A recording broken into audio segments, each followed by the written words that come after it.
જય માતાજી મિત્રો, હું ભીખાભાઈ વાઘેલા જણાવતા બહુ દુઃખ થાય કે બોટાદમાં સનાતન સમિતિના નેજા હેઠળ સનાતન સમિતિના મેઇન વિનુભાઈ શિસા, ગામ હરિપર, તાલુકો ગઢડા, એનો દીકરો પિન્ટુ, એક એનો દીકરો બીજો ભોલુ અને એક એનો દીકરો બીજો પ્રદીપ, આ 4 વ્યક્તિએ થઈ અને સનાતન સમિતિનું નામ આપ્યું હતું. 111 સનાતન સમિતિ દ્વારા સમૂહલગ્નનું આયોજન થયું. એમાં સનાતન સમિતિની વાત હતી એટલે અમે ભેગા હતા, કારણ કે સનાતનની વાત આવે એટલે તો આપણને હરખ હોય, કારણ કે સનાતનની તો આપણે ખરા. પણ આ 3 એના છોકરા, એક એનો બાપ, આ 4 સિતરિયા નીકળ્યા. 111 સમૂહલગ્ન ન થયા પણ 31 થયા. 31માં જેટલા આવ્યા એ બધાનું બૂસ મારી દીધું છે. 20,000 રૂપિયા લીધા દીકરા પાસેથી, દીકરી પાસેથી, એટલે 40,000 રૂપિયા થયા. 31 જોડકા એટલે આ ટોટલ 62 લોકો થયા. 62 જણા પાસેથી 20,000 રૂપિયા લીધા અને ખાઈ ગયા.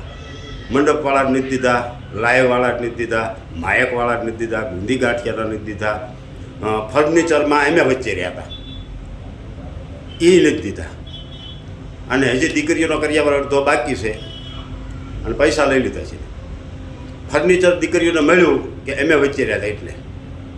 અને બીજું, વિનુ શિસા, તું સનાતન સમિતિના નામથી સીટિંગ કરતો, ગરીબ દીકરીઓ સમૂહલગ્નમાં જોડાતી હોય તો હરામી તારે કોઈથી દીકરીએ દીવો નહીં રહે.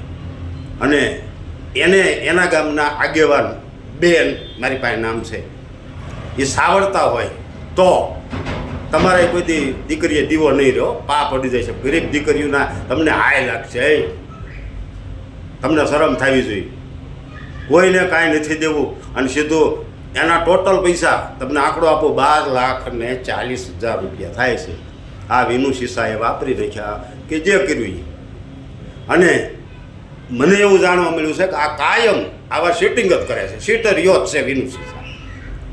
અને વિનુ આજે ભાગ પહેલો છે. આજે તું જીવીશ ત્યાં લગી બધા ભાગ 2, 3, 4, 5,000 આવશે. એટલે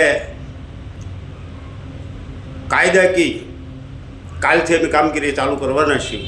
પોલીસ સ્ટેશન પણ જવાના છીએ આના વિરુદ્ધમાં. અને તમામ દીકરીઓને મારી વિનંતી, કરબદ્ધ પ્રાર્થના કે આવા હરામી વિરુદ્ધ ફરિયાદ લખાવાય, એમાં વાંધો નહીં. કારણ કે અણમાં વાંધો જ નહીં. કારણ કે આ કપાતરના પેટના હરામી દીકરીઓને ખાઈ જતા હોય અને નામ પાછા મારા દીકરા સનાતનનું આપે. હવે તમે સનાતનને લજવો છો, સનાતન છે એ છે, રહેવા દો. તમે સનાતનના નામે સરી ખાવામાં. વિનુ શિસા, સાંભળજે, તારે ખાવા ધાન કે પહેરવા લુગડું ન રહે તેથી ભીખાલાલ વાઘેલાને યાદ કરજે. હરામીના પેટના સીટિંગ આવું તારું બાપ કરાય, તને પાપ પડી જાય. પાપ સમજો, તારે ભાગવું જ પડે. આખી જિંદગી ભટકી જ રહેવું પડે. તો એકલો હાંખ્યો હોય નહીં, તને શરમ થવી જોઈએ. અને તમામ મિત્રોને વિનંતી, ખાસ આ વિડીયો શેર કરજો.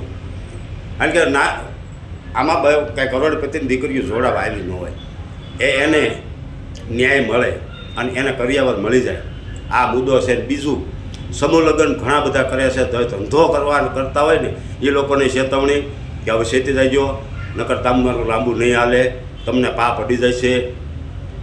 હાસું ખોટું કરતા હોય દીકરીઓના નામ ઉપર તો બંધ કરી દેજો. તમારે ખાવા ધાન કે પહેરવા લુગડું નહીં રહે. હા, કુદરત નહીં રહેવા દે. હરામનો જ નકરું ભેગું કરવું છે. ધંધો સારા લગ્ન, સમૂહ લગ્ન કરતા હોય ને વંદન છે, એને આપણે વંદન કરીએ છીએ. દીકરીઓને કંઈક દેવાની ભાવના હોય, દીકરીઓને પોતાની દીકરી માનતા હોય, મારી દીકરીને કંઈક દઈ દેવું છે, એવા સમૂહ લગ્ન કરતા હોય ને આપણે વંદન કરીએ છીએ. પણ જે સીટિંગ કરતા હોય, 20,000 રૂપિયા લઈ અને 8-10,000નું ફર્નિચર લઈ દઈને 2-5,000ના વાસણ લઈને જે ધંધો કરતા હોય, એ લોકોને મારી વિનંતી છે, તમે બંધ કરી દીજો. ન કરતા પાપ પડી જશે, માણા મૂકી દેશે, કુદરત નહીં મૂકે, ત્યાં જવાબ દેવો પડે છે મોટા બાપુને. એટલે વિનુભાઈ શિસા, તમારે જેમ રખડવું એમ રખડો, અને બોટાદ જિલ્લામાં તારીખ 2/2 વસંત પંચમી 2025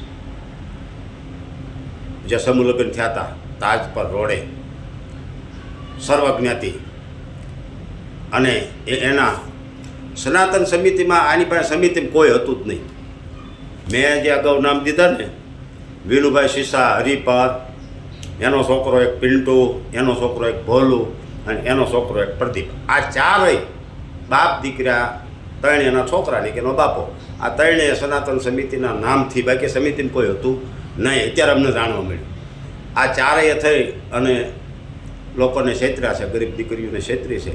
તો કોઈને કાંઈ જાણકારી માટે કે કાંઈ દુખતું હોય તોય તકલીફ હોય તો હું મારો નંબર આપું છું 98 244 8200 આ બે મારા નંબર છે. ગમે ત્યારે ફોન કરવાની છોડ પાકી માહિતી મળશે. અને વિનુ શેષા તો દુનિયા ગમે ત્યાં હંતાઈ જા, બાકી માણા છોડી દેશે, બાકી કાયદો નહીં છોડે અને તારા પાપ નહીં છોડે. વિનુ શેષા. જય માતાજી, જય ભગવતી.